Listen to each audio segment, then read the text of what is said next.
రక్షకుడు అయిన యేసుక్రీస్తు నామములో ప్రత్యేకమైన వందనాలు.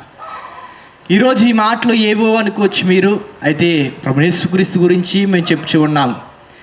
దేవుని బిడ్డలారా, ప్రభు యేసుక్రీస్తు వారి లోకానికి వచ్చి అనేకమైన జీవితాలను మార్చిన దేవుడు ప్రభు యేసుక్రీస్తు వారు.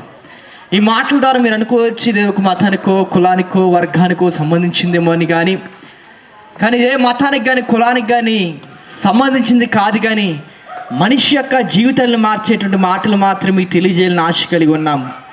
ఎందుకంటే దేవుని బిడ్డలారా, ప్రభు యేసుక్రీస్తు వారి యొక్క లేఖనమైనటువంటి బైబిల్ గ్రంథం చదవడం ద్వారా జీవితాలు ఆశీర్వదించబడతాయి, మార్చబడతాయి.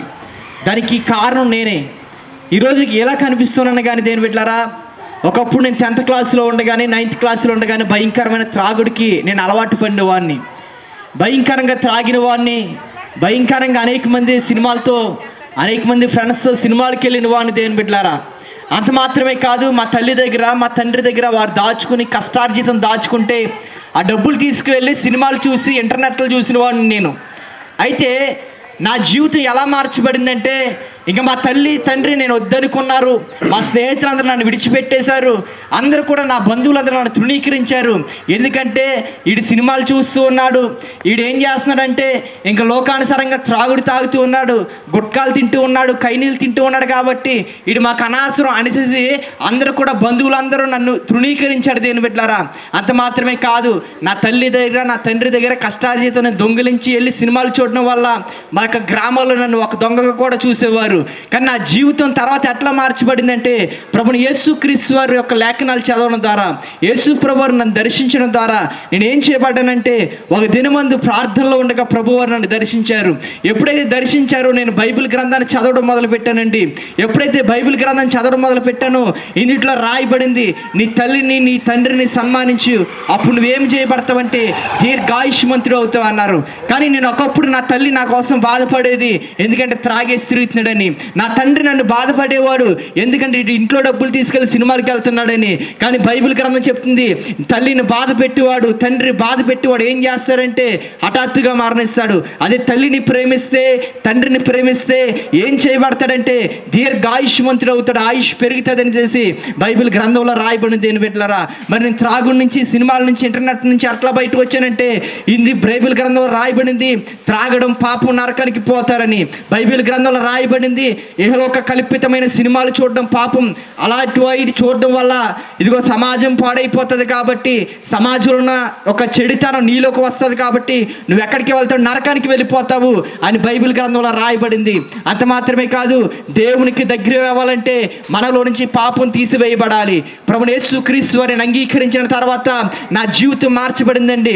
ఎంతోమంది స్నేహితులను తృణీకరించారు, ఎంతోమంది ఏవేవో చేశారు, నా మీద మంత్ర ప్రయోగాలు చేశారు. యేసు ప్రభుని నమ్ముకున్నానని చెప్పి, యేసు ప్రభు సేవ చేస్తున్నానని చెప్పి, యేసు ప్రభు వారు వెంబడి వెళ్తున్నానని చెప్పి ఇంకో నా మీద చేతబడి ప్రయోగాలు చేశారు. అయినా సరే నన్నేమి కూడా ఏది కూడా చేయలేకపోయింది. ఎందుకో తెలిసి దేని బిడ్డలారా, నిర్గమాకాండంలో బైబిల్ గ్రంథంలో రాయబడింది, మంత్రసానులు దేవుని బిడ్డలకు భయపడ్డారని మాట. అవును, ఏ మంత్రము కూడా తంత్రము కూడా దేవుని నమ్ముకున్న వారికి, ప్రభుని యేసుక్రీస్తు వారిని నమ్ముకున్న వారి జోలికి రాదు. ఎందుకంటే ప్రభుని యేసుక్రీస్తు వారిని చూసి అవి భయపడతాయి అంట దేవుని బిడ్డలారా. కాబట్టి ఈ సమయంలో చెప్తున్నాను, ఈ బైబిల్ గ్రంథం ఒక కులాన్నో మతాన్నో వర్గాన్నో మార్చేదే కాదు, కానీ జీవితాలను మార్చేటువంటిది. ఏ శాపాన్ని ఏ పాపాన్ని ఏ కుటుంబంలోకి రాకుండా కాచి కాపాడేదే ఈ యొక్క బైబిల్ గ్రంథం. కాబట్టి ప్రభువు యేసుక్రీస్తు వారు 2020 సంవత్సరాల క్రితం మనందరి కొరకు వచ్చి ఈ లోకానికి వచ్చి రక్తాన్ని చిందించి ప్రాణం పెట్టారు. ఎందుకంటే ప్రతి మానవుడు నా వలే పాపులు ఉన్నాడు, నా వలే సినిమాల్లో ఉన్నాడు, నా వలే త్రాగుల్లో ఉన్నాడు, నా వలే అనేకమైన విషయాల్లో పాపంలో పడిపోతూ ఉన్నాడు. ఇట్టి మానవుడు ఎక్కడికి వెళ్ళిపోతున్నాడంటే నిత్య నరకాగ్ని అని శిక్షకి వెళ్ళిపోతూ ఉన్నాడు. దేని బిడ్డలారా, అయితే ప్రభువు యేసుక్రీస్తు వారి లోకానికి వచ్చి మనందరి కొరకు రక్తాన్ని చిందించారు.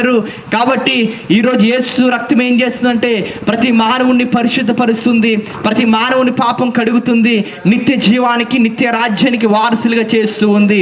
కాబట్టి యేసు ప్రభుని నమ్ముకుంటే కులం మారదు, యేసు ప్రభుని నమ్ముకుంటే మతం మారదు, యేసు ప్రభుని నమ్ముకుంటే వర్గం మారదు, యేసు ప్రభుని నమ్ముకుంటే ఏవో మారవు. కానీ ఒకప్పుడు త్రాగుల్లో అనేక అనేకమైన పాపంలో ఉన్న నా జీవితం మార్చినట్టు యేసు ప్రభుని నమ్ముకుంటే అనేకమైన జీవితాలు మార్చబడతాయని ప్రభు పేరు తెలియజేస్తూ ఉన్నాను. కాబట్టి ఇటువంటి గొప్ప దేవుని నమ్ముకోండి, ఇటువంటి వాక్యాన్ని మీరు వెంబడించండి. మీ మార్గం ప్రభుని యేసుక్రీస్తు వారు అని చెప్పిన మాట ఒకటే ఒకటి, నేనే మార్గమును, నేనే సత్యమును, నేనే జీవును, నా ద్వారా తప్ప ఎవరు కూడా పరలోక రాజ్యానికి చేరలేరని.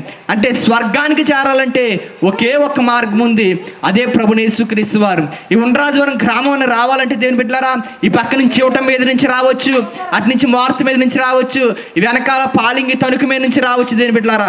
కానీ పరలోక రాజ్యానికి చేరాలంటే ఇన్ని మార్గాలు లేవు, ఒకే ఒక్క మార్గం ఉంది, అదే ప్రభుని యేసుక్రీస్తు వారు. ఆ మార్గాన్ని నమ్ముకుంటాం ద్వారా మన నిత్య జీవానికి పరలోక రాజ్యానికి వెళ్తామని ప్రభు పేరు తెలియజేస్తున్నాను. కాబట్టి ఇటు గొప్ప దేవుని నమ్ముకుంటే నమ్మి బాప్తిసం పొందిన వాళ్ళు రక్షించబడతారు. దేవుడు మిమ్మల్ని మీ కుటుంబాలని దీవించి ఆశీర్వదించును గాక. ఆమేన్. మీకోసం ప్రార్థన చేస్తాము.